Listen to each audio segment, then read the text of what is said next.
Pour la SEC, par ailleurs, les transactions sur Ethereum ont lieu aux États-Unis. Ce sont les termes de la SEC. C'est ce qu'elle a estimé pour le coup dans le cadre d'un procès. La double lame donc du gendarme des marchés américains vis-à-vis d'Ethereum cette semaine. Si on la prend au pied de la lettre, la SEC, on se dit, Owen, qu'Ethereum pourrait devenir le cheval de Troie de la réglementation américaine. Qu'en est-il? Qu'a précisément dit la SEC lors de ce procès? Pourquoi ces conclusions doivent alerter? J'espère que vous êtes bien assis parce que c'est une histoire incroyable. Il faut revenir sur le procès pour comprendre. Ian Balina était un influenceur qui a mis en avant et qui a fait la promotion d'ICO.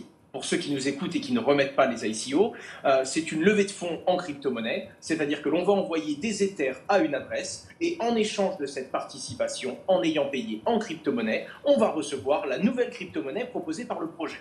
Le projet reçoit les Ethers, peut les vendre contre des dollars, par exemple, pour tenir ses promesses et pour pouvoir développer son produit. En échange, le projet va émettre des jetons qu'il va remettre aux investisseurs. Naturellement, cet influenceur a fait une promotion de plein de projets, et dans ces projets-là, il y a eu de la casse, et il y a eu pas mal d'arnaques, de scams, peu importe la classification, c'est pas ce qui nous intéresse dans cette histoire. Les États-Unis se sont saisis de cette histoire, notamment des promotions qu'a fait cet influenceur, et se sont posé la bonne question: quel droit, finalement, sur le réseau Ether?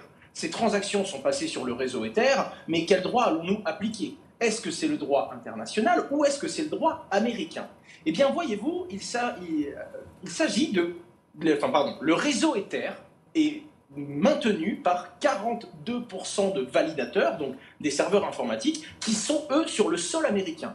Le fait que 42,7, pour ne pas vous dire de bêtises, des validateurs soient sur le sol américain, les États-Unis d'Amérique considèrent que le réseau Ether est donc américain, et donc il est de leur juridiction, et qu'ils peuvent attaquer l'influenceur Ian Balina avec la loi américaine. Ce qui va donc encore plus loin, parce que la vraie question très intéressante n'est même pas que ce procès de cet influenceur qui avait mis en avant beaucoup de projets, dont des arnaques. Ça va beaucoup plus loin parce que ça va sur le fait que, d'accord, selon leur analyse et selon leur interprétation légale, l'Ether et le réseau Ethereum est un réseau américain.